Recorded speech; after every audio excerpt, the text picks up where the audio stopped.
प्रसूत काबरा जी। राधे राधे। पूज्य महाराज जी, आपके चरणों में कोटि कोटि प्रणाम।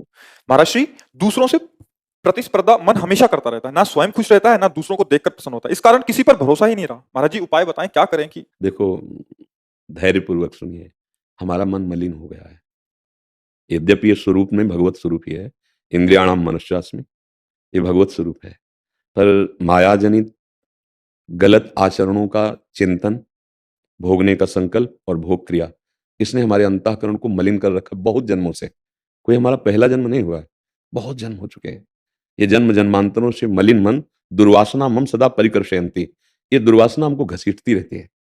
मना कष्टान इंद्रियाणि प्रकृति स्थान कर सती, ये मन 5 ज्ञानेंद्रियों के साथ भोगों में विचरण करता रहता है। अब मलिन माया का प्रभाव है नानात्व पैदा करना, भेद पैदा करना, द्वैत पैदा कर देना। अब हम अलग और आप अलग, आप हमसे आगे कैसे बढ़ सकते हो? ये मायाकृत, मैं मोर तोर तय, माया जेहि बस कीन्हे जीव निकाया। इसी से छूटने के लिए तो अध्यात्म है, भगवत मार्ग है। यदि हम पहली बात हृदय से स्वीकार करें कि हे प्रभु, हम जैसे हैं वैसे आपके हैं, पक्का है, इतना तो कहीं ना कहीं आपके हृदय में है कि आप भगवान के अंश हैं, है ना? इतना भले कैसे हैं क्या है पता नहीं, पर इतना तो कहीं ना कहीं है कि मान तो रहे शरीर को, पर कहीं ना कहीं ये हमारे हृदय में है कि मैं भगवान का अंश हूं, मैं पूर्णतः शरीर तो नहीं हूं, क्योंकि मरेगा शरीर छूटेगा, है ना आपके अंदर? हाँ, तो ये बहुत बड़ी आस्तिकता है, इसे आस्तिकता कहते हैं। जब हम प्रभु के हैं तो हमें आश्रय प्रभु का ले लेना चाहिए। ये जो हमारे अंदर वृत्ति आती है कि मैं सबसे आगे बढ़ जाऊं ना, ये प्रभु की हम हैं इस वृत्ति से आती है, अंदर की तुम्हें बात, क्योंकि सबसे बड़े हमारे प्रभु हैं और उनका मैं अंश हूं, अंदर की बात। क्योंकि हम ऐसे के हैं, बहुत बड़े के हैं, पर दिशा गलत हो गई, हम राग द्वेष करने लगे, राग द्वेष करने लगे, अब ये दिशा गलत हो गई। हमारे अंदर है कि मैं सबसे बड़ा सुखी बन जाऊं, क्योंकि बहुत बड़े सुख के हम अंश है। हमारे अंदर है कि कोई ऐसा उपाय हो कि जिससे मैं मरूं ना, क्योंकि हम अविनाशी के हैं, तो हम विनाश से बचना चाहते हैं। अब इसकी दिशा गलत हो गई, हम सुखी होना चाहते हैं परिवर्तनशील नाशवान भोगों से, हम अविनाशी बनना चाहते हैं शरीर से, और ये परिवर्तनशील नाशवान है, ये कभी अविनाशी हो नहीं सकता, और मेरा कभी विनाश हो नहीं सकता, पक्का। मुझे अविनाशी का विनाश करने में कोई सामर्थ्यशाली है ही नहीं। नैनम छिन्दन्ति शस्त्राणि नैनम दहति पावका न चैनम क्लेदेन त्यापो न शोष्यति मारुता, अग्नेयास्त्र वारुणास्त्र, इनकी ताकत नहीं मुझे मार सके, क्योंकि मैं अविनाशी हूं, भगवदंश। लेकिन ये विनाशी, इसे कोई औषधि या कोई बचा नहीं सकता। जब समय आएगा, श्वास पूर्ति होगी तो चला जाएगा। अब हम द्वेष क्यों करते हैं? क्योंकि हमको शरीर दिखाई दे रहे हैं, व्यक्ति दिखाई दे रहा है, और सच्ची मानो इस शरीर और व्यक्तित्व के अंदर वही बैठा हुआ है जो तुम्हारे अंदर है। अब अपने कर्मानुसार उस शरीर की उन्नति और अवनति हो रही, तो हम क्यों जले, हम क्यों अंदर दुखी हो? बहुत सुंदर प्रश्न है, आपका प्रश्न नहीं, लगभग लगभग सबका प्रश्न यही है कि हम दूसरों की उन्नति देख करके दुखी होते हैं, जलते हैं। क्यों दुखी हो रहे हैं भाई? उसका सुकृत है, पुण्य है, उसका प्रयास है, पुरुषार्थ है, वो आगे बढ़ रहा है, बिल्कुल लौकिक भाषा, तो हमें दुखी नहीं, उसका प्रयास है। और अगर अध्यात्म से देखो तो हमारा परम लाभ यही होगा कि मेरे प्रभु ही सब रूपों में है, निज प्रभु में देखें जगत, कैसन करें विरोध, तभी हमारी असलियत बात समझ में आएगी। जो यहाँ है वही यहाँ है, वही यहाँ है। ये केवल माया का नाटक हो रहा है। कोई कौन सी उन्नति है यहाँ की? सबसे बड़ी उन्नति है, मैं बता दूं, चाहे जो कुछ बना हो, अंत में ये शरीर, पद और सब कमाया हुआ वैभव यही छूट जाएगा। अब सत्य वस्तु क्या कमाई उसने, ये खास बात थी, उसकी तरफ तो ध्यान नहीं दिया गया, तो कुछ नहीं। वो अशित क्रियाएं, वो शुभ क्रियाएं, मतलब पाप और पुण्य, इन्हीं दोनों से तो भटक रहे थे, इन्हीं दोनों को लेकर फिर चले जाएंगे। अब कुछ ऐसा कर लेना चाहिए कि हमारा आवागमन रुक जाए, कम से कम इतनी में तो ब्रेक लग जाए कि मनुष्य बने। अगर हमारा काम पूरा ना हो तो हमें फिर मनुष्य शरीर मिले, साधु समागम मिले, हम ऐसे भजन साधन करें कि संसार से मुक्त हो जाए। हम अपनी तरफ देखने लगे तो हमारा काम बन जाए, हम दूसरों की तरफ देखते हैं तभी हमारा काम नहीं बन पा रहा। दूसरों के गुण देखते हैं, दूसरों के अवगुण देखते हैं, और सही पूछो तो हमारा घर खुद गंदा है। तेरे भावे जो करे भलो बुरो संसार, नारायण तू बैठ के अपनो भवन बुहार। संतों ने ये आज्ञा करी है, यहां अपने हृदय रूपी भवन में ज्ञान की झाड़ू लगाओ, बहुत कूड़ा करकट जमा है, अगर यहां साफ हो गया ना तो कोई हमको मलिन दिखाई नहीं देगा। जैसे लोग कहते हैं अरे ये तो बहुत पापी आदमी आपके सामने कैसे आ गया, आपको सच्ची कहते हैं। हमें यही लगता है कि सबसे प्यारा मेरा प्रभु आया है, इसको कैसे सुखी कर दूं। क्या अब मेरे पास वाणी रूपी धन है, वही स्वागत में आपके रखते हैं कि आप इससे संशय शून्य होइए और आनंद समुद्र प्रभु की तरफ बढ़िए। हमारे लिए आप किस धर्म के हो, किस संप्रदाय के हो, आपका आचरण क्या है, आप कैसे हो, मुझे इससे मतलब नहीं। आप इसके अंदर आए, मेरे प्रभु हो, अब बोलो आपकी क्या सेवा करें। और आए हो तो निष्फल नहीं, ये निष्फल नहीं हो सकता आपका आना। आप जाओ, यहाँ कुछ नहीं मिलता प्रगट में।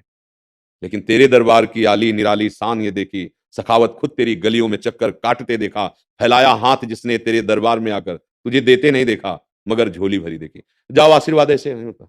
यहाँ अगर ज्यादा होगी तो डांट भी लग जाएगी, पर जब यहाँ से बाहर जाओगे तब तुम्हें पता चलेगा कि हमें क्या मिला। अगर थोड़ा भी शुद्ध भाव करके ही तो यहाँ आया जाता है। दरस परस अघनास बास निज संग करो दिन, तीन मुख हरिजस सुनत श्रवण मानो न त्रिपित छिन। ए भाई, यहाँ कोई और नहीं, केवल वो जादूगर छुपा छुपी का खेल खेल रहा है। इन सब रूपों में जैसे छुपा जाता है ना, तो कोई आश्रय लिया जाता है ना, पेड़ का आश्रय, किसी मकान का आश्रय। कहीं जब छुपा छुपी का खेल खेलते हैं तो छुपते हैं ना, तो मेरा एक प्रभु इतनी जगह में छुपा हुआ बैठा है, बस यही ढूंढ लेना, जीवन मुक्त हो जाना है। इस छुपा छुपी खेल को, हाँ, किसी सूझ वाली आंख ने पहचान की, कण कण में झांकी भगवान मेरा। और आप सच्ची मानो भगवान चले जाए तो इस शरीर को कौन मानेगा? यही शरीर को कौन मानेगा? फूंक दिया जाएगा? नहीं फूंक दिया जाएगा। भगवान, तो हम किससे द्वेष कर रहे हैं? हम क्यों जल रहे हैं? वो अपने कर्म का खेल खेल रहा है और हमें अपने कर्म का हो रहा है। अब हम दोनों कर्म से ऊपर उठने के लिए मानव देह प्राप्ति की, वो भूल से उसी में आ सकता है। और आपके ऊपर तो बड़ी कृपा है कि आपको दुख मिल रहा है। अब ये दुख आपको यहाँ पहुंचाया और यही दुख भगवत प्राप्ति करा देगा। अगर ये दुख बढ़ता जाए कि यार सब छल कपट का व्यवहार है, जिधर देखो उधर स्वार्थ ही स्वार्थ है, तो यहाँ सब टिकाऊ है नहीं। ना मेरा शरीर टिकाऊ, पहले बालक था, फिर जवान हुआ, अब या बुढ़ापे की तरफ, फिर मृत्यु आ जाएगी। ऐसे सारी जगत का खेल है, तो कुछ तो सत्य वस्तु को प्राप्त करनी चाहिए, वो है भगवान। अब तो हम नाम नहीं छोड़ेंगे। राधा राधा राधा, हे त्राहिमाम करुणा में प्रभु, भयभीत होकर मैं आपकी शरण में आया हूँ, आप स्वीकार कर लो। तो भगवान कहते, जो शबीत आवाज शरणाई, रखियो ताई प्राण की नाई। आनंद आ जाएगा। जीवन में जिस आनंद की खोज अभी तक करते रहे, एक बूंद नहीं मिला, और आप प्रभु की तरफ चलो, यही आपका काम बनाएगा, यही शीतलता प्रदान करेगा, यही सतमार्ग पहुंचाएगा। इसीलिए अब आपके ऊपर तो कृपा है ही। अब मोहि भा भरोसा अनुवंता, बिनु हरि कृपा मिले नहीं संता। तो जहां आपका ऐसा भाव जाए कि बुरा, जलन वाला, तो वहीं एक सूत्र, प्रभु यद्यप हम देख नहीं पा रहे, पर आप हो, आपको प्रणाम, बच जाओगे। न पाप लगेगा और न जलन होगी, कुछ दिन होगी, और जहां मन पवित्र हुआ फिर आनंद आने लगेगा। आनंद के लिए मानव जीवन काहे को जलन? तुमसे भी ऐसे नीची जगह पर लोग हैं जहां खान पान की व्यवस्था के लिए सोचना। भगवान तो आपके ऊपर बड़ी कृपा की है। उधर देखो ना, कितनी कृपा है आपके ऊपर। आप ऐसे देख कर क्यों जल रहे हो? ऐसे देखो, या फिर सबसे बड़े को देखो तो जलन नहीं होगी। बीच वालों को मत देखो, नहीं परेशान हो जाओगे। या तो आप नीचे देखो कि तुम्हारे ऊपर कितनी कृपा है, कितने ऐसे जीव हैं शरीरधारी, अन्य योनियों में भी कितना कष्ट पा रहे हैं, तुम्हें मानव देह मिली। इसी मानव देह में कितने ऐसे हैं कि जिस व्यवस्था में आप हो, वो व्यवस्था उनको नहीं प्राप्त है, फिर भी वो सुखी है। इधर क्यों नहीं देख रहे? तो आपको लगेगा हमारे ऊपर कृपा है। आप इधर देख रहे हो तो इतने बड़े को देखो कि उससे बड़ा कोई होना नहीं चाहिए, और वो है भगवान। तो आपको जलेगा नहीं। बीच वालों को देखोगे तो जलेगा मन, क्योंकि अभी अज्ञान की धरा होती है ना। इसलिए सबसे प्रार्थना है, नाम जप करो, गंदे आचरण न करो, कोई गंदा व्यसन मत करो, दूसरों की सेवा का भाव आ जाए, जितना बन सके दूसरों को सुख पहुंचाने का, तो निश्चित भगवान प्रसन्न हो जाए। अगर हमारी एक से भी ईर्ष्या रहेगी ना, द्वेष रहेगा, जलन रहेगी, तो हम कहीं ना कहीं अपने भगवान से गलती कर रहे हैं और वो प्रसन्न नहीं होंगे। तो मैं एक उदाहरण बताते हैं। यहाँ एक बहुत बड़े महात्मा हुए हैं, जो पहले बहुत बड़े व्यापारी और धनी थे, लाला बाबू। लाला बाबू का चरित्र आता है। तो रंगनाथ जी के जो सेठ जी थे, उनकी टक्कर थी। तो अंदर से दोनों के मन में मुटाव होता है ना, व्यापार धन में, कि हमारे जोड़ का है, तो उससे ईर्ष्या हो जाती है। अब वो संत बन गए लाला बाबू, और वो जय कृष्णदास बाबा के शरणागत हुए। तो एक लंगोटी केवल लगाते थे, बड़े धनी। अब रंगनाथ जी के मंदिर के जो सेठ जी, तो लाला बाबू कितने धनी होंगे। तो एक लंगोटी और भिक्षा की झोली, और कहा, बाबा अब हमें विरक्त वेश दे दो। तो उन्होंने कहा, विरक्त वेश नहीं लाला बाबू, अभी विरक्त वेश नहीं। बहुत बार हर कसौटी में अपने को कसा कि क्या गलती है गुरुदेव, विरक्त वेश नहीं दे रहे। रोटी ब्रजवासियों की मांग के खाना, रज लगाना, एक लंगोटी पहनना, झोली पास रखना, बस। जब जाते हो कहते, प्रभु विरक्त भेज दे, तो वो कहते नहीं, और विरक्त रहते ऐसे। बोले नहीं नहीं, अभी लाला बाबू। तो उन्होंने विचार किया कि मेरे में कोई त्रुटि है, बाबा जो मना करते हैं कौन से। तब ध्यान आया कि रंगनाथ जी मंदिर बना, उनके सेठ जी से अंदर वो द्वेष था संत बनने पर भी। तो उनका इसको कैसे मिटाएं। तो वहां सुबह जो है भिखारियों को कुछ भिक्षा आदि बांटते थे, उनके सेवक जन, रंगनाथ जी के जो मंदिर के सेठ जी थे। तो वहां उस लाइन में जाके खड़े हुए, जो सेवक जन थे वो जानते थे, भाग करके गए और कहा कि साहब वो लाला बाबू लाइन में लगे हुए हैं, लाला बाबू आए। तो उनका सच्ची? बोले बिल्कुल, लाइन पे जहाँ खिचड़ी बटती, भोजन बटता, उसी लाइन। तो उन्होंने थार सजाई और उसमें हीरे जवाहरात और सब संपत्ति, जो कीमती कीमती चीजें, और फिर आए। उनका, बाबूजी आपकी जगह वहां नहीं, आप आइए घर। नहीं, बोले बस एक मुट्ठी जैसे खिचड़ी सबको दे रहे हो, वैसे हमें दे दो, हम आपके भिखारी हैं। लिपट गए वो। रोने लगे, बोले मुझे क्षमा करो, रंगनाथ जी का मंदिर, मुझे क्षमा करो, मैं आपसे द्वेष करता था, पर मैं ये नहीं जानता था आप इतने उदार। दोनों का मिलन हुआ ना, और अब बाबा के पास जो चले तो रास्ते में बाबा मिल गए, और बाबा ने कहा आओ लाला, वो आज तुम्हें विरक्त भेज देते हैं। इतना भी द्वेष किसी से रखने पर भगवदानंद की स्फूर्ति नहीं होती। फिर अपने लोग तो कितना प्रपंच फैलाए हुए हैं राग द्वेष का। देखो भगवान का मार्ग बड़ा निराला मार्ग है। यदि आप वास्तविक आनंदित होना, कोई कमी नहीं आपके पास, जो एक जीने के लिए चाहिए। देखो मांग में कभी पूर्ति नहीं होने वाली, ये तो लिख लो। जीने के लिए जो व्यवस्था है यथायोग्य भगवान सबको दिए हुए हैं। अब जो हमारी मांगे हैं वो कभी पूर्ति नहीं, कभी नहीं हो सकती, पक्का समझो। चाहे देवराज इंद्र बना दिए जाओ तो भी पूर्ति नहीं हो सकती। कैसे हो सकती है? वासना कभी पूरी, देवराज इंद्र के पास कैसी कैसी अप्सराएं हैं कि अगर उतर पड़े मृत्यु लोक में तो ऋषि मुनियों के मन में क्षोभ पैदा कर दे, ऐसी सुंदर है। लेकिन वो गौतम ऋषि की पत्नी अहिल्या की तरफ दृष्टि, मतलब समझो कहां इतनी ऊंचाई पे कहां दृष्टि, और साप मिला इनको देवराज। मतलब त्रिभुवन पति बनने पर भी इन मांगों की पूर्ति नहीं होने वाली। इसका मतलब कामनाहीनता ही भगवत आनंद की तरफ ले जाएगी। तो हम जैसी परिस्थिति में है भगवान की शरण हो जाएं, नाम जप करें। अच्छा, जब हमारा दूसरे के प्रति जलन का भाव हो तो तुरंत मन से प्रणाम, भले आप हाथ ना जोड़, मान लो हिम्मत नहीं इतनी, ये हिम्मत है। इसे इसे साधारण बात नहीं कि क्षमा सबसे बड़ा बल होता है। कोई गाली दे, तुम गाली दे दिए मतलब कमजोर, वो गाली दिया मुस्कुरा के चले गए मतलब तुम बलवान, तुम्हारे अंदर काम आया सह गए मतलब बलवान। ये अध्यात्म बल होता है। इसी से शांति मिलेगी कि हम सब में भगवत भावना का अपने हृदय में सृजन करें, राग द्वेष नहीं। इससे जलना होगा। देखो बहुत बढ़िया आपने प्रश्न किया कि अपने लोग भी दुखी हैं और दूसरे दूसरे को भी दुख देने की चेष्टा, यही हमारा ज्ञान है। हम सत्संग सुने, नाम जप करें और गंदा आचरण ना होने पावे तो ये खत्म हो जाएगा, पक्का खत्म हो जाएगा। नहीं तो बड़ी ऊंचाई तक रहता है, बचो इससे बचो। ये जलाते रहते हैं हृदय को, लेना देना कुछ नहीं। अगर ये संभल ना पाया तो हिंसा में उतर जाते हैं, बिल्कुल अनर्थ हो जाएगा, मतलब जीवन बर्बाद कर देते हैं। यही तो हो रहा है ना संसार व्याप्त दुख, ईर्ष्या द्वेष आदि के द्वारा। जी अनूप सागर जी। राधे राधे राधे महाराज। राधे राधे महाराज जी, आपके चरणों में कोटि कोटि प्रणाम। महाराज जी, मेरा प्रश्न है कि क्या शिक्षा गुरु को मन से अपनाने के बाद भी दीक्षा न होने पर जीवन का सही लक्ष्य प्राप्त हो जाएगा? इन्होंने किसी को अपना गुरु माना था बट उन्होंने दीक्षा नहीं दिया। वो कहते थे कि हम केवल संगीत में भागवत जी या उसका वो करते हैं, दीक्षा नहीं देते, वो तो कोई संत जन ही देते हैं। तो गृहस्थ में थे, तो बट आज इनको मन में है कि मैं अभी दीक्षा लूं, आपकी अभी सत्संग सुनने के बाद प्रेरणा हो रही है। आपकी भूख क्या है आपको देखना है ना, आप कितना तृप्त हो और कितना भूखे हो ये फाइनल आप करो। देखो गुरु के वचनों पर दृढ़ विश्वास हो जाना यही शिष्य का लक्षण है। अगर हमारे गुरु जी ने हमें कहा है कि राम राम जपो, हरि हरि जपो, कृष्ण कृष्ण जपो, तो वो कंठी बंधे चाहे ना बंधे, गुरु ने हमें दे दिया ना नाम। अब रात दिन हम जपे तो ये खुद भूख पैदा कर देगा कि अब केवल मानने से नहीं, अब मेरा आत्मसमर्पण होना चाहिए। जैसे बच्चा माँ के सहारे हो जाता है, ऐसे मैं गुरुदेव के सहारे होना चाहता हूँ कि वो हमारा निरीक्षण परीक्षण करें और वो हमें डांटे और दुलार करें। दोनों बातें, जो हमें डांट सके और जो हमें दुलार कर सके। डांट कर हमें गंदे आचरणों से, गंदे चिंतन से, देहाभिमान से मुक्त करें, और दुलार करें जिससे हम सबकी ममता का त्याग कर उनके वचनों का पालन कर सके। ये अंदर भूख पैदा होती है। वहां किसी का आदेश काम नहीं करता। जब प्यास लगती है ना तो अपने आप खोज शुरू हो जाती है, पानी कहाँ मिलेगा, केवल हमें पानी चाहिए। ऐसे ही अगर सिद्धांत की बात कहो तो गुरु के वचनों का पालन करना ही शिष्य का स्वरूप है। मन वचन कर्म से गुरुदेव की आज्ञा पर रहना। पर एक होता है उपदेश कर देना और एक होता है हाथ पकड़ करके हाथ में दे देना, उसे सदगुरु कहते हैं। उपदेश किया, आप पकड़ो ना पकड़ो, चलो ना चलो, तुम जानो तुम्हारा काम जाने। और एक ये नहीं होता कि तुम जानो तुम्हारा काम जाने, नहीं, पकड़ लिया, अब तुम्हें केन केन प्रकारेण भगवत प्राप्ति करना ही करना है, नहीं जी नहीं पाओगे, चैन नहीं मिलेगी। उनके वचनों में, उनके एक संकल्प में इतने जलते रहोगे अगर गलत करोगे। वहां बताने की जरूरत नहीं, जहां भी होगे आग पैदा हो जाएगी अगर गलत चलोगे। आपको चलना ही पड़ेगा, एक ही मार्ग रह गया है श्यामा श्याम का, वो सदगुरु जो जबरदस्ती बलात् हमारे मन का परिवर्तन कर देते हैं। संतों का चमत्कार क्या होता है? मन का विषयी, मन का दुर्गुणों से हटकर प्रभु में लग जाना, ये चमत्कार होता है संतों का। कि कहां में और कहां आज भजन में रुचि, ये तो सिर्फ संत कृपा, गुरुदेव कृपा। ऐसा तो हमारे अंदर भूख पैदा हो जाएगी। जहां जो उपदेश मिला है उसको करो तो उसके आगे के लिए भूख पैदा हो जाएगी। अब जब भूख पैदा होगी तो फिर प्रभु का वो संविधान होता है, उसकी भूख पूर्ण करना। जिस कोटि का साधक जिज्ञासु होता है उसी कोटि के महापुरुषों से मिला दिया जाता है, उसी कोटि का उससे संग मिल जाता है। तो इसलिए निर्णय अपना है। गुरु के कहने मात्र से अगर उत्तम शिष्य है तो परमार्थ का प्रकाश हो जाएगा। और अगर श्रद्धा और विश्वास में कमी है तो हम किसी सिद्ध पुरुष के पास भी रहे तो भी परमार्थ का अंदर से प्रकाश नहीं होगा। श्रद्धा विश्वास है, लाखों कुछ दूर हो और बात सुनी और विश्वास कर ली तो परिवर्तन शुरू हो गया, छूटना शुरू हो गया। असत क्रियाएं, असत चिंतन और सत मार्ग प्रशस्त हो गया। अभी वो देखा भी नहीं, मिला भी नहीं, लेकिन गुरुवाणी प्रकाशित हो रही है, उसका कल्याण शुरू कर दिया। अब उसके अंदर भूख बढ़ेगी कि इसके आगे का मार्ग क्या है।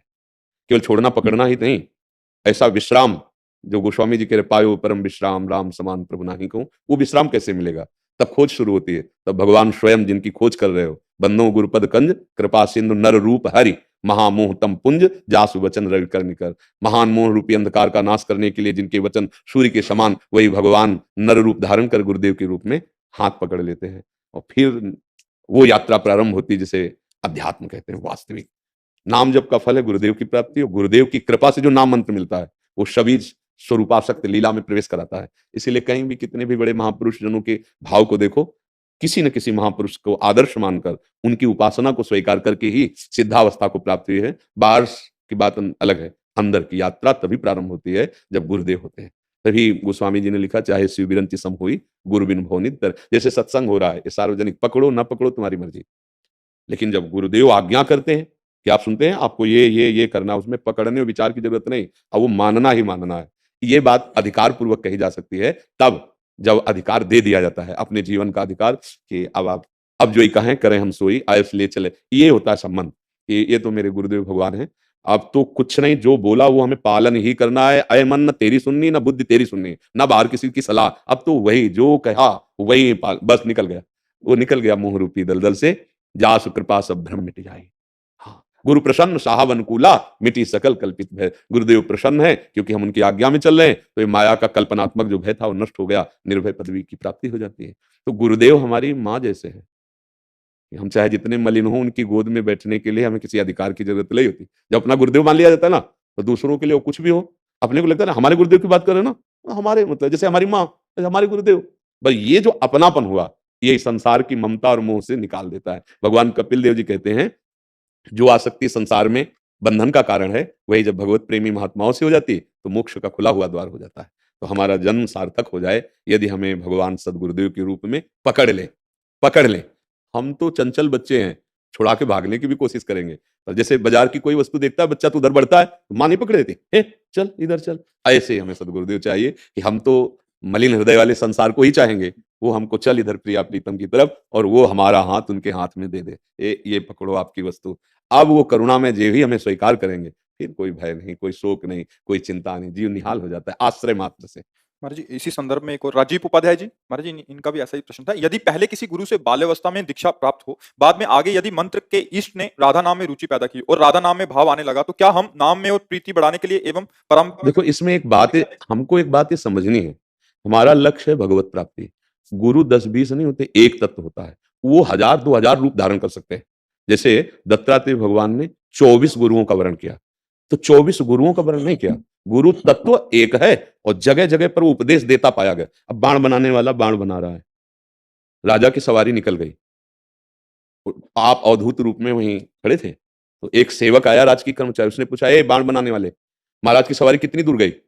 मुझे पता नहीं, पास में तू मार्ग के बाण बना रहा, और राजा की सवारी मतलब वो तो अपने राजकीय हिसाब से कि नगाड़े बज रहे हैं, शोरगुल हो रहा है, जय हो, ऐसे तेरे को सुनाई नहीं दिया? तो उनका मैं सच्ची कहता हूं, मेरी नोक पर ध्यान था, इसलिए मेरी श्रवणेंद्रिय इधर सुन ही नहीं पाई, मुझे कुछ पता नहीं। उसको गुरु माना कि साधक की इतनी एकाग्रता होनी चाहिए अपने लक्ष्य पर, भगवत चिंतन पर, कि संसार का कोलाहल उसको विक्षेप न दे पावे। श्रृंगार करके पिंगला वैश्या इंतजार कर रही कोई पुरुष आवे और धन दे, जो पुरुष आता शायद ये मेरे पास आएगा, ये मेरे पास। वही अवधूत त्रिकालज्ञ महापुरुष दत्तात्रेय जी थे, उसकी चेष्टा उसका चिंतन दोनों देख रहे थे।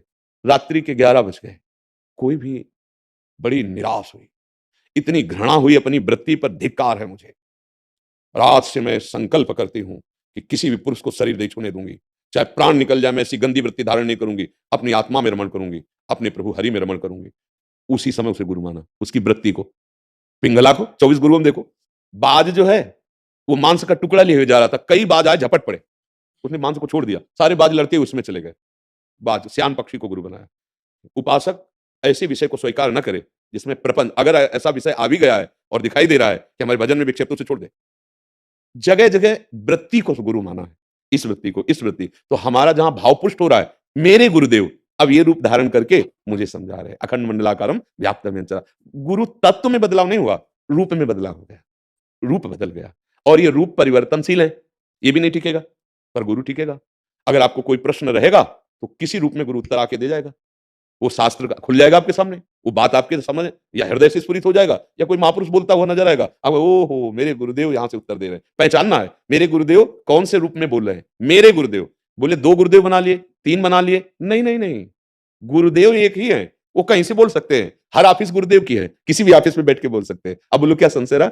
कोई अपराध नहीं, कोई हमारा भाव टूटा नहीं। जब हम द्वैत मानते हैं तो फिर परेशानी हो जाती है। जब द्वैत नहीं मानते तो अब जैसे हमें गायत्री मंत्र मिला सबसे पहले, क्योंकि ब्रह्म ऋषियों के कुल में जन्म हुआ, तो फिर गायत्री अनुष्ठान हुआ, फिर हमको गुरु दीक्षा मिली, फिर महावाक्य मिला, फिर संन्यास मिला।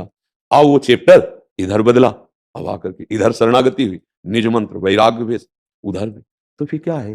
तो बहुत बदल गए। नहीं नहीं नहीं, हम देखते जा रहे हैं कि वो हमको किस किस रूप में पकड़कर कहाँ विश्राम दे रहे हैं। अब पायो परम विश्राम, श्री राधा जुग चरण निवास, जस वर्णो हरिवंश बिलास। तो अब हमारे मन में थोड़ा कि बहुत गुरु बना लिए क्या? नहीं नहीं, वो एक ही गुरु जिसने पकड़ा था वो जगह जगह पर अपने रूप को प्रकाशित करके पकड़ता गया और आगे बढ़ाता चला गया, और जहां आए वो गुरु ही था, दूसरा नहीं। इष्ट कौन है? गुरु ही तो है ना, नर रूप हरि। जो हम समझ रहे थे कि ये हमको उनसे मिला देंगे, और जब मिलते हैं तो पता चला जो मिलाने वाले थे वही मिले और कोई नहीं, वही थे, दूसरा कोई था नहीं। गुरु साक्षात परब्रह्म तस्मै श्री गुरुवे नमः। आशीर्वाद देखो, भक्ति प्रेम बढ़ा तुम्हारे चरणों, किशोरी जी चरणों। वो तो है महाराज जी, है ही, क्योंकि प्रभु के दासत्व की ठसक अगर हमारे अंदर है तो हमें किसी और के आशीर्वाद की जरूरत ही नहीं है। हाँ, हों कहावत सब कहे। ये जो हमारा दासत्व है अपने लोगों का ना, ये गर्व का विषय है। बस हम साधन का बल नहीं रखते हैं, हम केवल साध्य का बल रखते हैं। हमारा बल हमारा शरीर का साधन नहीं, ये कभी भी परिवर्तनशील शरीर छूट सकता है, टूट सकता है, ये हमारे को धोखा दे सकता है। साधन बल नहीं, साध्य बल। हम करोड़ों कल्प तक प्रयास करते रहें तो भी हम आप तक नहीं पहुंच सकते। नाथ आपकी कृपा क्षण में अनुभव करा देगी। बस हम उसी कृपा के लिए विकल बने रहे, उन्हीं की कृपा के। संबंध में बहुत बड़ा बल है महाराज जी। मामा प्रयागदास जी महाराज गिरदा लगा रहता था, और जब कोई अयोध्या में पूछता कि मामा तुम तो माला तो चलाते नहीं, अरे वो माला वो चलावे जिसको समझ में ना आई हो। हमारे तो जीजा राम जी जिद्दी जानकी, जब हम क्या भजन संबंध। हाँ, असभिमान जाय जय मैं सेवक रघुपति पति मोरे। अंदर से पूरा हृदय ठस जाए, भर जाए, ना ही न रहे ही अमा ठोर। बस सिया राम की सिवा कोई हृदय में अधिकार किसी का नहीं। अभी अभी परमानंद की अनुभूति हो जाए। बस अपने दासत्व को हमें इतना बढ़ाना है कि हमारे हृदय में किसी इंद्री के विषय का दासत्व या मन के किसी चंचलता के भोग जनित दासत्व का अंकुरण भी ना उठने पावे। केवल सिया राम का दासत्व हृदय में, बस अभी बेपरवाही आ जाएगी, जिसे मस्ती कहते हैं ना, परमानंद की मस्ती। बस, और बड़े कृपालु रघुनाथ जी, बहुत कृपालु हैं, बहुत करुणामय हैं। अगर उनके स्वभाव की तरफ दृष्टि रखेंगे तो अभी मस्ती आ जाएगी। गरुड़ जी महाराज से कहते हैं ऐसा स्वभाव हमने कभी देखा भी नहीं और सुना भी नहीं, जैसा प्रभु। जन अवगुण प्रभु मान न काऊ, दीन बंधु अति मृदुल स्वभाव। एक बार जिसे स्वीकार कर लिया फिर उसे कभी त्यागा नहीं, ऐसे हमारे स्वामी हैं। हाँ, उमा राम स्वभाव जे जाना, ताई भजन तज भावना। जिसने इनके स्वभाव को पकड़ लिया, आपके आप बेपरवाह, उनका स्वभाव है। काली नाग को जब प्रभु श्री कृष्णचंद्र जी ने उसके मद को दमन करते हुए फणों पे नृत्य किया ना, तब उसे पता चला कि ये आराध्य देव नारायण के सिवा और कोई नहीं हो सकता, श्री हरि के सिवा, क्योंकि मुझे ऐसे परास्त कर दे। फिर कहा भगवान मेरे अपराध को आप अपराध मत मानना, क्योंकि मेरा स्वभाव आपने बना दिया है, मेरा ऐसा स्वभाव है, मैं जीव हूं, अपना स्वभाव नहीं छोड़ सकता हूं। तो प्रभु आपका भी स्वभाव है करुणा करना, दया करना और पतितों का उद्धार कर देना। बस हमको उनके स्वभाव पर दृष्टि रख ली। हमारा सबसे बड़ा भजन है ठसक। हम वृंदावनवासी जन जो राधा उपास है, हमारा जो भजन है वो ठसक है। रात दिन हृदय में बस यही ठसक है, मेरी महारानी जो, मेरे लाल जो, बस उन्हीं के भाव से सबसे मिल रहे हैं, उन्हीं के भाव से व्यवहार कर रहे हैं, उन्हीं के भाव से बर्ताव कर रहे हैं। ना ही न रहे हो ही अमाठो। तो अब कोई हमारा है नहीं, उनके सिवा कोई है नहीं, तो वृत्ति जाए तो कहाँ जाए? मतलब वृत्ति के लिए कनेक्शन चाहिए, संबंध चाहिए। अब कोई है ही नहीं तो क्या? अच्छा, जिधर जाए तो उधर जित देखूं तित श्याममयी, तू ही तो अब कहां जाएगा? मन अनन्य भजन में तभी लगता है जब एक ठसक, एक अहम जागृत होता है, पवित्र हम, मेरे प्रभु और मैं उनका सिर्फ, बस इसी से काम मिल जाता है। और ये जल्दी समझ में नहीं आता, क्योंकि क्रियाओं पर ज्यादा महत्व बुद्धि होती है। हम इतना करते हैं, हम ये करते हैं, हम ये, उसका भरोसा होता है। बात हमें समझ पा रहे हैं? हम जो भी क्रियाएं करते हैं साधना की, उस पर भरोसा होता है, लेकिन वो भरोसा सकिल के चरणों में नहीं जा पाता। और अगर चरणों का भरोसा हो जाए, भरोसो दृढ़ इन चरणन केरो, फिर सब साधन प्रेम में हो जाता है।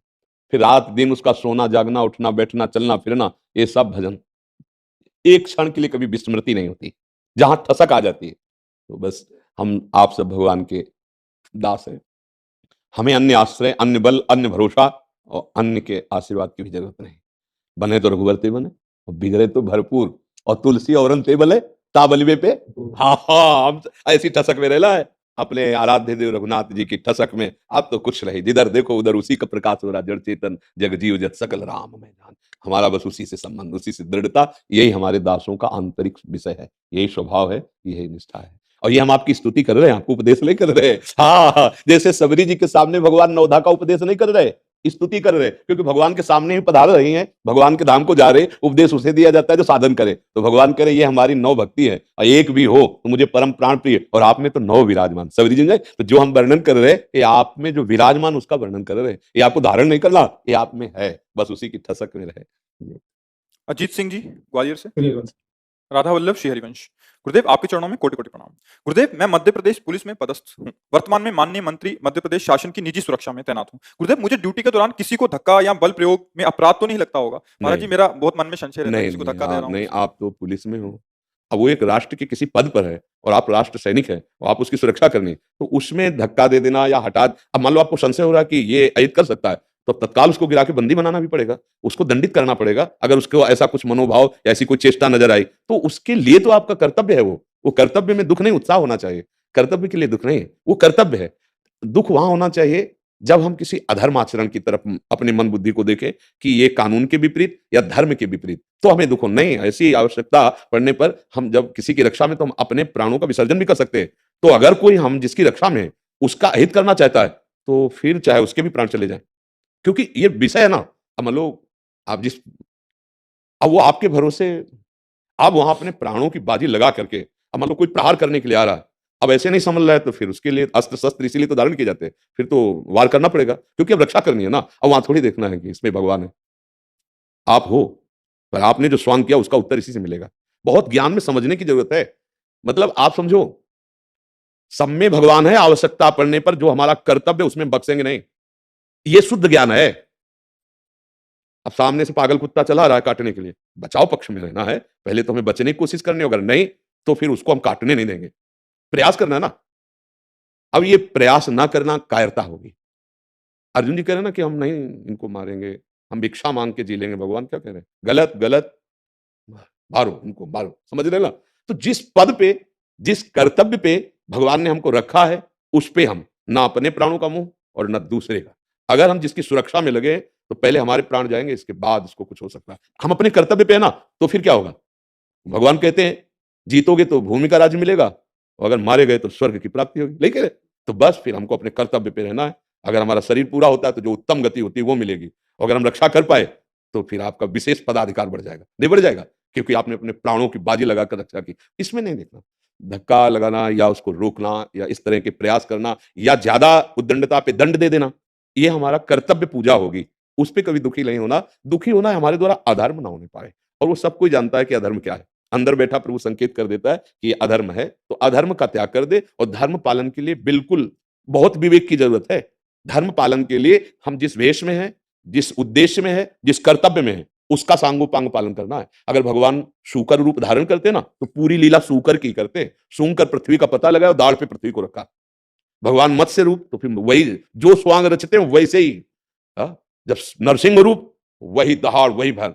राम रूप वही सुंदर गंभीरता। कृष्ण रूप वही परम प्रेम, वही ऐसा। तो भगवान जो रूप रखते हैं, तो हमें जो रोल मिला है उन्हीं के सेवक हैं। जो रोल मिला, स्वांग मिला है, पद मिला है, कर्तव्य मिला है, बस सच्चा ज्ञानी वही है जो अपने कर्तव्य का पालन करते हुए भगवान का स्मरण करे। कर्तव्य में चूक हुई फिर नहीं बनेगा।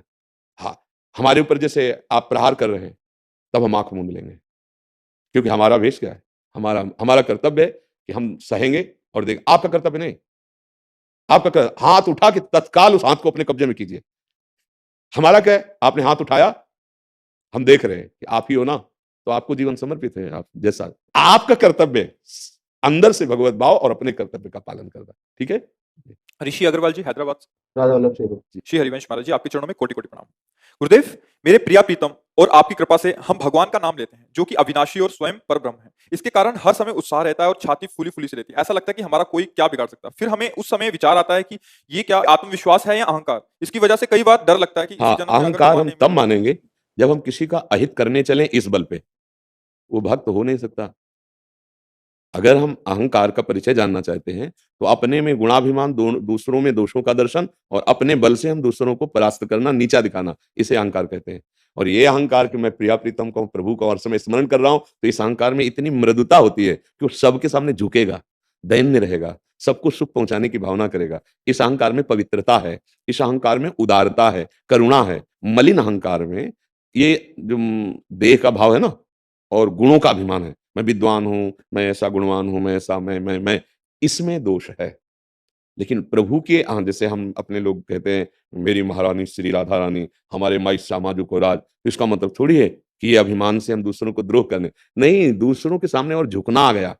इस अभिमान से मुझे दूसरों को बांटना आ गया। नहीं तो ये जो जीवन की कमाई है, ये अविनाशी कमाई है, ये आप क्यों दे रहे हैं? क्यों खाली कर रहे हैं? बाहर क्यों निकाल रहे हैं? क्योंकि ये अभिमान आ गया मुझे कि मेरी श्री जी हैं। तो जैसे समुद्र से कनेक्शन हो जाए, अब भरते रहो बाल्टियाँ, कभी खाली होगा क्या? हाँ, ये अहंकार समुद्र में है। इसमें किसी को नीचा दिखाना, किसी को अपमानित करना, इसमें कोई क्या बिगाड़ लेगा? ये हम पक्ष में बोल रहे हैं अपने, जैसे आप मुझे गाली दे रहे हैं, मेरी निंदा कर रहे हैं, आप मेरा अहित करना चाहते हैं, किसी ने आके बताया आप प्लानिंग कर रहे हैं आपको मारने की, तब आपके अंदर आएगा कुछ नहीं कर सकते तुम। मेरी महारानी जी की अगर इच्छा है कि शरीर नष्ट हो जाए, तो मैं बचा भी नहीं सकता, और अगर उनकी इच्छा नहीं तो करके देख लो, कुछ भी करके देख लो, मेरा कोई नहीं बिगाड़ सकता। ये इधर आया, वो निंदा कर रहा हूं, मैं सहूंगा, और अंदर से दृढ़ विश्वास है कि कोई कुछ नहीं कर सकता। बिस्तरे सब जग विमल कीरत, साधु संगति ना टरे, बास वृंदा विपिन पावे, श्री राधिका जो कृपा करे। इस अहंकार का फल है। हमको ये देखना है कि हमारी शरीर गुणानुवृत्ति कहीं दूसरे पे दोष दर्शन करके दूसरे को नीचा दिखाना, अब ये मलिन अहंकार है। अभी हमारे माई श्यामाजू या हम प्रिया प्रीतम के हैं, ये हम अहंकार नहीं है। जब ये अहंकार जागृत होता है तो सबके चरणों में नमन हो जाता है, ऐसे अपने आप होने, क्योंकि फिर जो हमारे हृदय में आया है वही सबके हृदय में प्रभु मेरा विराजमान। अब मैं किससे वैर विरोध करूं, किससे लड़ाई झगड़ा करूं, किसको हम नीचा दिखाएं? तो ये जो है हमारा कौन बिगाड़ सकता है? ये निर्भयता है, ना कि वो अहंकार करके दूसरों को नीचा दिखाएगा कि भाई हम तो श्यामाजू के हैं, हम इसका अपमान करते हैं, इसकी निंदा करते हैं, इसको नीचा दिखाते हैं, मेरा कौन बिगड़, फिर बिगड़ जाएगा। क्योंकि सिद्धांत नहीं है ये, ऐसा नहीं। भगवान के बल से अनाचार और दुराचार करने वाला कभी भगवत बल का अनुभव कर ही नहीं सकता। भगवत बल का स्वरूप है श्री राम में सब जग जानी, करो प्रणाम जो रिजुग पानी। जैसे गोस्वामी जी भी तो कह रहे हैं, या अभिमान जाय जनि भूरे, मैं सेवक रघुपति पति हूँ। ये अभिमान कभी भूलू ना कि मैं सेवक हूँ और श्री राम जी मेरे प्रीतम स्वामी है। तो जब ये बात अहंकार आई तो आगे की बात अपने आप खुल गई कि वही सिया राम जिनके मैं अभिमान में हूँ, सिया राम में सब जग जानी, करो प्रणाम जो रिजुग पानी। तो ये होती निर्भयता। भगवत बल का मतलब ये अपमान करना, दूसरों की अवहेलना, निंदा, दूसरे कर रहे हैं उसे सह जाना, ये भगवत बल होता है। मेरा कौन क्या बिगाड़ सकेगा? लेकिन उस बल से हम किसी का अहित, अमंगल, जाओ आज से तुम्हारा भगवत बल नहीं काम करेगा, तुम्हारा तप बल है तो वो तुम्हारा नष्ट हो रहा है, तप बल। और भगवत बल क्या होता है कि जैसी परिस्थिति जोई जोई प्यारो करे, सोई मोहि भावे, ये भगवत बल है। हाँ, जैसे प्रभु रख रहे हैं वैसे हम संतुष्ट हैं, हमें कोई शिकवा नहीं, कोई शिकायत नहीं। और जो हमारा अमंगल कर रहा है, निंदा कर रहा है, अपमान कर रहा है, तो अगर हमें कान में सुनने को मिला तो हृदय से यही मनाएंगे, प्रभु उसकी बुद्धि शुद्ध हो, उसका मंगल हो, वो स्वस्थ रहे, कभी उसे दंड ना मिले, क्योंकि आपका विधान है। आप हृदय में बैठे हो और मुझे कड़ुआ सुनाना चाहते हो, तो मुझे मेरी कमी है अगर हम कड़ुआ माने। आप अगर विधान रचते हो कि मेरा अपमान हो, तो मेरी कमी है यदि मैं दुखी हूं। क्यों? मैं सम्मान क्यों चाहूं? यदि आपसे हम प्यार करते हैं, आप मुझे अपमान देना चाहते हो, तो करोड़ों सम्मान से बढ़कर है। अगर आप मुझे दुख देना चाहते हो, करोड़ों सुखों से बढ़कर है, क्योंकि आप चाह रहे हो ना, और आपसे अपनी चाह मैंने लगा दी है। आपको हम प्यार करते हैं, प्यार का मतलब यही होता है। पर कोई सुलझा व्यक्तित्व और भजन करने वाला ही इन बातों को समझ पाएगा, नहीं तो तुरंत क्यों में होने लगे। वो गाली दे रहा है, ये भाई देखे तुम कैसे, नहीं नहीं, ये भगवत बल नहीं है। भगवत बल में शांत भाव से सह जाना। अब कहते अगर सहने की बात है तो अर्जुन को युद्ध के लिए क्यों भगवान ने कहा कि मारो इनको? तो पहले कई बार संधि भगवान ने भेजी है, और यहां तक कह दिया चक्रवर्ती सम्राट पद पे बैठने वाले युधिष्ठिर जी, उनको छल से जुए में हराया। भगवान से इतनी बात इनकी पांडवों को हो गई कि अगर 5 गांव दे देंगे तो हम युद्ध नहीं करेंगे। तो उन्होंने कहा सुई की नोक भर नहीं देंगे बिना युद्ध के। तो अब भगवान ने कहा छात्र धर्म कहता है युद्ध करो, और वहां भगवान उपस्थित है, धर्म पूर्वक युद्ध आया है। ये युद्ध का विषय नहीं कि कोई हमें गाली दे हम उसको मारे, या कोई हमारा अपमान करे हम उसका बुरा मनाए। नहीं, उमा संत कही यही बड़ाई, मंद करत जो करे भलाई। हमारा मार्ग है कि अगर अपमान, दुख, निंदा, ऐसी कोई बात हमारे सामने, तो भगवान उसका मंगल करें, भगवान उसको सद्बुद्धि दे, भगवान उसे स्वस्थ रखे, अमंगल नहीं। क्यों? क्योंकि वो भगवान का मंदिर है, उसमें भगवान बैठे हैं।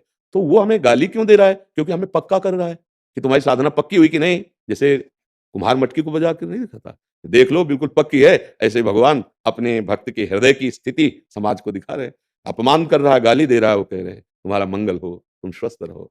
अब संतों का तो बहुत विशाल हृदय होता है। साधो निंदक मित्र हमारा, संतों ने कहा ए भाई ये निंदा करने वाले मेरे मित्र हैं। बोले कैसे हो सकते हैं मित्र? तो बोले बिना डंडा के झंडा नहीं फहराता, नहीं फहराता ना, ये डंडे हैं। अगर भक्तों का विरोध करने वाले ना होते तो कोई जानता ही नहीं कि भक्त कितनी ऊंचाई पे है।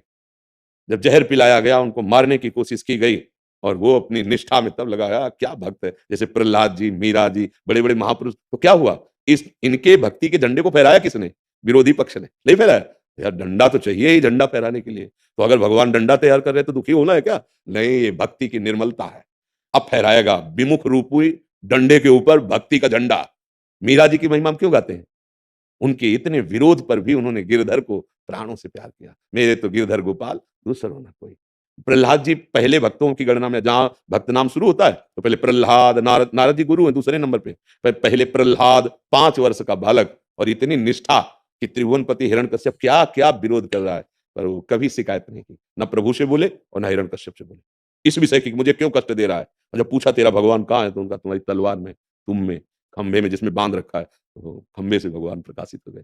भक्तों का एक अध्यात्म का एक अलग मार्ग है जो संसारी जन नहीं समझ सकते। संसार का आदमी तो यही समझता है कि अगर ये आज हमको गाली दी और हम चुप हो गए तो कल ये हमको और परेशान कर देगा। अध्यात्म क्या कहता है, आज इसने गाली दी है, कल हम प्रार्थना करेंगे कि इसकी बुद्धि शुद्ध हो। अगर ये कल भी गाली देगा तो हम कल भी प्रार्थना करेंगे भगवान इसका मंगल करे, इसकी बुद्धि शुद्ध करे। ये बहुत थोड़ा नीचे की धरा की, ऊपर की धरा में वो साक्षात भगवान को देगा। ए अब चाहे जितना तुम नाटक करो छुप नहीं सकते यार, तुम ही हो मेरे प्रीतम हो, बस अंदर से मुस्कुरा रहा है। एक संत भगवान को 2-3 चोर मिले। अब उनकी झोली में गीता, भागवत, भगवान की छवि, यही सब होती। ढूंढा, जब कुछ नहीं मिला तो उन्हें गुस्सा आई, तो एक उठाई खोपड़ी बांध दी, तो खून बहने लगा। अब वो चले गए, इतने में गाड़ी से डॉक्टर जा रहा था, उसने देखा संत के खून बह रहा, गाड़ी में बैठाला, अपने अस्पताल ले गया, पट्टी बांधी और उनको पवाने के लिए दूध लाया और कहा बाबा कई लोग एकत्रित हो गए, सच्ची बताना तुमको किसने मारा, तुम जानते हो? बोले हाँ। किसने मारा? बोले आपने। अरे बोले बाबा मतलब आपका दिमाग सही काम कर रहा है? बोले अब नहीं भुलावे में डाल सकते, आप ही मारे, आप ही उठा के लाए, आप ही दूध पिला रहे हो, अब आपके सिवा कोई नहीं है। वो डॉक्टर के होश उड़ रहे थे कि समझ रहे, तब वो जब व्याख्या करके बताया तब समझ में आया आपके सिवा कोई नहीं, आपका ही खेल चल रहा है। और भगवान भी कह रहे हैं मेरे सिवा कोई नहीं, मत्ता परतरम नान्यत किंचित अस्ति धनंजय। अब ये मार्ग कैसे संसारी आदमी को समझ में आएगा? जो मोह में डूबा हुआ है, अज्ञान में, वो इन भागवतिक बातों को समझ पाएगा? उसको तो लगेगा कि। और एक बात और है, अगर हम सह गए और सामने वाला ज्यादा उद्दंडता करता गया तो हमारी तरफ से तो मंगल रहेगा, लेकिन बीच में सिस्टम है, वो मंगल को रोक देगा। और उमा क्षमा श्राप होते भारी, अपने कर्म जाए अपकारी, उमा क्षमा साप होते भारी। आप समझ लो, उसके लिए इतना भारी पड़ेगा। एक उदाहरण में आता है कि नाव में, बड़ी नावें नहीं चलती जैसे विशाल दरिया में कि 100-100 500-500 लोग बैठ जाते हैं, और तो उसमें एक उस संगीन लेके चलने वाले, जैसे पहले होते थे कि चाकू लगी हुई बंदूक ऐसे ना, तो 2 सरकारी कर्मचारी भी थे और एक साधु अपने शिष्य के साथ बैठे थे। उनके बड़े लांग बूटे से तो ऐसे जूता मारा, ऐसे ए हट, अब बाबा जी की वक़्त तो कोई भक्त समझेगा। तो अब वो और शकीले, पास में गुरुजी और सब सटे बैठे थे, जगह थी नहीं, फिर ऐसे पैर की ठोकर मारी, कई ठोकर मारी। अब जगह हो तो वो बेचारे सहन करते रहे, एक थप्पड़ मारा कस के, क्योंकि पदाभिमान होता है ना, अब वहाँ कोई बोल तो सकता नहीं, वो शांत ऐसे बैठे रहे। जब नाव पार हुई तो कुछ पानी ऐसा होता है जिसमें नाव नहीं चल सकती। मान लो इतना पानी है, अब नाव तो उसमें चल नहीं सकती। तो अब वो जूता मोजा पहने थे, तो उसी बंदूक को ऐसे लगा के छलांग लगाने की कोशिश की, वही जूता जिससे ठोकर मार रहे थे, पीछे फिसला और वो चाकू उनके ऐसे, एक संत ने घटनाएं बताई थी, चाकू ऐसे पूरी घुस गई और बस वहीं। तब जब गुरुदेव उतरे तो उन्होंने बहुत डांटा कि अगर 2 शब्द बोल देते तो बच जाता है, तुम पूरे सह गए, बोले नहीं ना, ये भगवान को पसंद नहीं आया, तत्काल दंड मिला। साधु अवज्ञा तुरत भवानी, कर कल्याण अखिल के हानि। तो उमा समा क्षमा साप होते भारी। अपने को एक नहीं मनाना है कि उमा क्षमा साप होते भारी, अपने को यही मनाना है मंगल हो, तो उससे क्या होगा, मेरा भगवत भाव हो जाएगा, मैं परमानंद में डूब जाऊंगा। इसका प्रश्न था, आपको समझ में आया जी? राधा राधा राधा राधा राधा राधा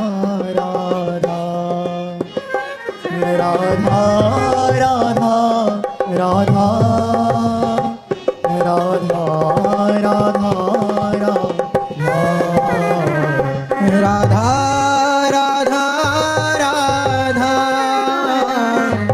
राधा राधा राधा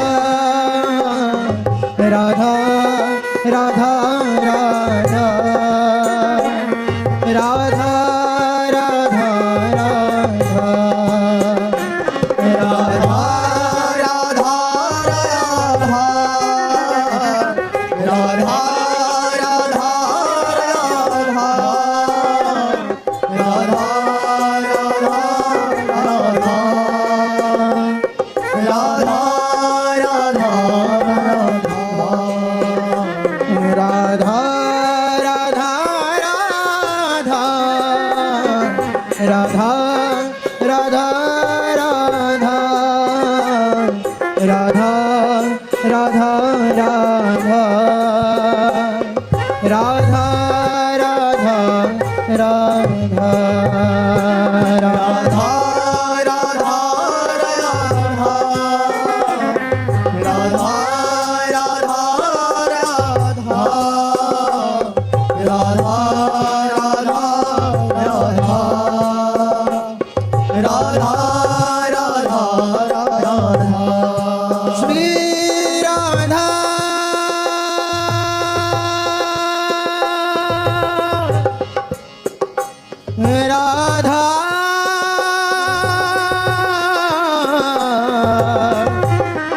राधा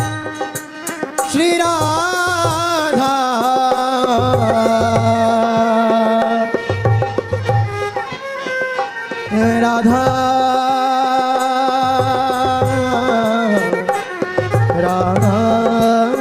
राधा